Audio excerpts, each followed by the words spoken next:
अंजलि अंजलि ओए अंजलि मैं तुम मुझे পশু পাখি মানে মজার সব কাণ্ড, আর তাদের কর্মকাণ্ড হয়ে থাকে ভীষণ হাস্যকর। দুনিয়াতে যে শুধুমাত্র মানুষই একমাত্র বেকুব হয়, ব্যাপারটা এমন নয়, বরং পশু পাখির বোকামি দেখলে আপনি বুঝতে পারবেন বেকুব আসলে কারে কয়। তাই তো আজকে আমরা প্রাণীদের করা এমন সব হাস্যকর আর মজাদার ভিডিও নিয়ে এসেছি যা দেখে আপনার হাসি থামবেই না। তো চলুন শুরু করা যাক no man's show presents funny animals moments part 1। Boyfriend থাকা সত্ত্বেও এই দুষ্ট গার্লফ্রেন্ড আপা প্রেম লীলায় মেতে ওঠেন অন্য বিড়ালের সাথে। যখন তারা গভীর রোমান্সে এমন হাবুডুবু খাচ্ছিল, তখন সেখানে মেয়ে বিড়ালটির বয়ফ্রেন্ড চলে আসে। ব্যাস, তারপর আর কি, গার্লফ্রেন্ডের কাছ থেকে ধোঁকা খাওয়ার পর বেচারার হালটা দেখুন একবার।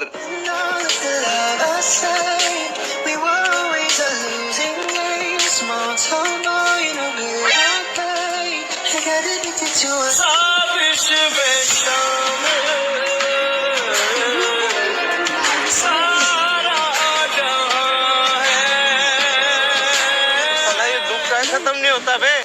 এবার এখানে দেখুন, গার্লফ্রেন্ড নির্জন জায়গায় ছাদে গিয়ে অপেক্ষা করছিল বয়ফ্রেন্ডের জন্য। অন্যদিকে বেচারা বয়ফ্রেন্ডকে দেখুন, গার্লফ্রেন্ড ডেকেছে বলে কথা, সব বাধা অতিক্রম করে যেতে তো তাকে হবেই, আর না গেলে যে তার খবর আছে তা মশাই বেশ ভালোভাবেই জানে। তাই তো সর্বোচ্চ সাবধানতা বজায় রেখে মই বেয়েই পার হয়ে যায় তার বান্ধবীর কাছে। मोर बोले ये पंगुड़ी थारी रे हेरियो में मारा मोर बोले इतने बटा दी आवाज आई चिकना वो पिंडू जी और अरे लखनऊ रे। অন্যদিকে গার্লফ্রেন্ড বয়ফ্রেন্ডের এমন চক্করে যখনই পয়দা হয় এমন কুকুর ছানার, তখন আর তাদের পরিচয় দিতে চায় না বয়ফ্রেন্ড বাবাজিরা। ঠিক তেমনি এই মশাইকে দেখুন, তিনি যেন শাক দিয়েই মাছ ঢাকার চেষ্টা করছেন। বাবার সাথে পরিচয় করাতে ছেলেকে নিয়ে আসে এই গার্লফ্রেন্ড বেচারি, কিন্তু মশাই তাদের কোনো পাত্তাই দিচ্ছিল না। মানে এমন ভাবে ইগনোর করছে যেন সে এসবের কিছুই জানে না। मेरे बच्चे शांत शांत हो जा, मेरे बच्चे शांत हो जा।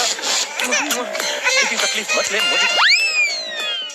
अम्मा बहन पे आ जाऊंगा मैं इनकी। चल चल चल चल अरे तू जा रही इनकी अम्मा बहन पे आ जाऊंगा मैं। এবার এখানে দেখুন, এই শুকর মামু খাঁচা থেকে বেরিয়ে এসে খাবার চুরি করে খেতে শুরু করে। তার এমন কাণ্ড দেখে হিংসুটে ডগ মশাই শুকরকে মার খাওয়াতে একটি লাঠি নিয়ে নালিশ জানাতে যায় মালিকের কাছে। এইদিকে ঘটনা বুঝতে পেরে পিঠ পাচাতে চালাকি শুকর মামু খাঁচার ভিতরে চলে যায় আর মুখ দিয়ে এভাবেই গেট বন্ধ করে দেয় যেন সে কিছুই করেনি। অন্যদিকে মালিককে সেখানে আনার পর ডগ মামু প্রমাণ করাতে পারলো না যে খাওয়ার শুকরটাই চুরি করেছে। सेठ जी यही है मतलब कमीने।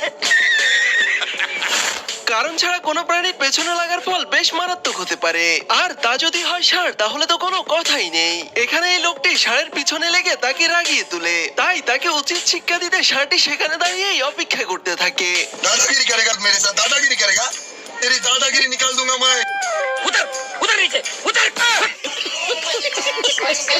গুরুজির কাছ থেকে মানুষের যেমন আশীর্বাদ নেওয়ার প্রয়োজন পড়ে, তেমনি এই ষাঁড় বাবাজিও গুরুজিকে দেখতে পেয়ে যায় আশীর্বাদ নিতে। তবে তার যাওয়ার স্টাইল ছিল কিছুটা ভিন্ন, তাই তো গুরুজি আশীর্বাদ দেওয়ার বদলে দৌড়ে পালালেন। आ जाओ बेटा, बाबा जी का आशीर्वाद ले लो, तुम्हारा परिवार सुखी रहेगा, तेरा व्यापार में वृद्धि होगा। बाबा जी आपू जी महाराज है बहुत, आपू जी बहुत। নিজেকে শক্তিশালী প্রমাণ করার জন্য গন্ডারের সাথে প্রায়ই পাঙ্গা নিতে দেখা যায় হায়নাদের, কিন্তু বেশিরভাগ সময়ই তাদের হাল বেহাল করে ছাড়ে বিশাল দেহে এই গন্ডারেরা। তেমনই এক ঘটনা ঘটে এইখানে। গন্ডারকে বিরক্ত করে তার পিছন শুকতে চায় এই হায়না, আর তখনই গন্ডার বাবাজি তার সমস্ত স্প্রে ছেড়ে দেয় এই হায়নার মুখে।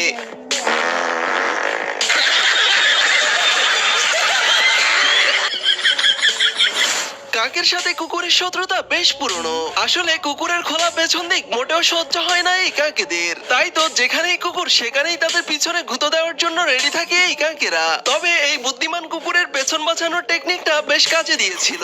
No, no, no, no.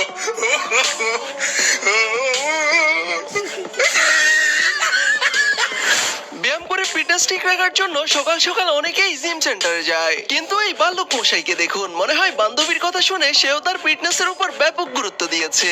তাই তো সকাল সকাল এক মনে স্কিপিং করেই চলেছে। No, no, no.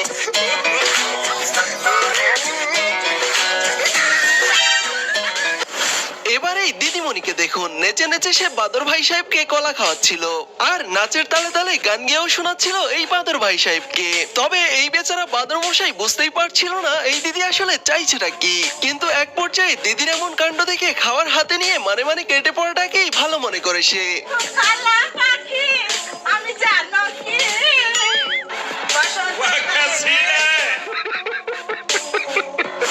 অন্যদিকে এই পাপা কি পরীকে দেখুন, বাদর ভাইজানের সাথে রিলস বানাতে ক্যামেরা ওপেন করেই বসে পড়েন এই দিদি। কিন্তু এই বানর সাহেব ক্যামেরায় মনোযোগ না দিয়ে দিদির গলায় থাকা লকেটের দিকেই মনোযোগ দেয়। এতটুকু তো ঠিকই ছিল, কিন্তু এরপরই সেখানে আরো একটি বানর আসে আর এসে এই সবকিছু বাদ দিয়ে দুষ্ট এই বানর সোজা চলে যায় দিদির পেছন দেখতে।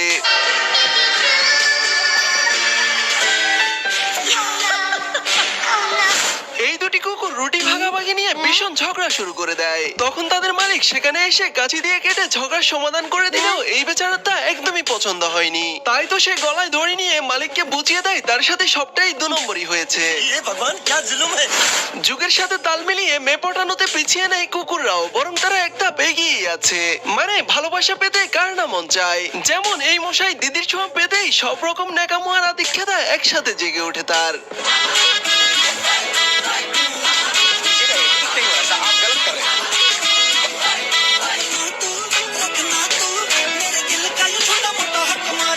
भगवान ने मुझे कुत्ता बनाया होता तो मैं तेरी बाजू में नहीं उसकी बैठा होता और वो मुझे चूम रही होती।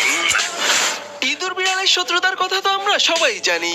এখানে এই বিড়াল ইঁদুর দেখতেই তার পেছনে পড়ে যায় আর তাকে মারার জন্য এভাবেই তাড়া করতে থাকে। কিন্তু এই ইঁদুর মশাই প্রাণ বাঁচাতে কিভাবে বিড়ালের কাছে ক্ষমা চাইলো তা দেখুন একবার। गाली कैसे दे रहा था। गाली भैया मेरा मुंह गाली कर गई मेरी जबान टूट गई यार এবার এখানে দেখুন, ঘোড়ার মালকিন আসে তার রুম পরিষ্কার করতে, কিন্তু পাজি এই ঘোড়া তাকে বারবার বিরক্ত করেই যাচ্ছিল। যখন তার মালকিন ফিরে দেখে তখন এই ড্রামাবাজ ঘোড়া এমন একটা ভাব নেই যেন সে কিছুই জানে না। धक धक दिल मेरा करने लगा फिर मारने खाएगा तू? दिल मेरा मुझ पे ही मरने लगा मूड में है क्या मार खाने का?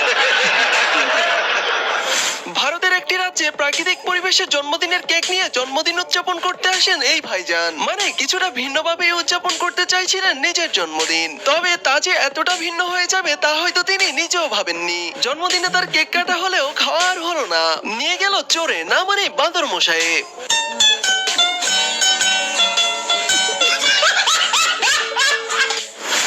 কথায় আছে যেমন কর্ম তার তেমন ফল।